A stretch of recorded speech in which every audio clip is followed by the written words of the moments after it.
বন্ধুরা আজকের একটা নতুন চ্যালেঞ্জ নিয়ে চলে এসেছি, সেটা হলো ময়দা চ্যালেঞ্জ। আর আজকের হাসির চ্যালেঞ্জ হবে।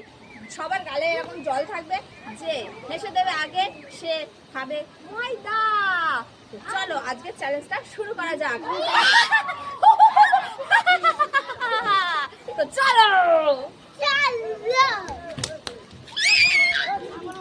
ঠিক আছে।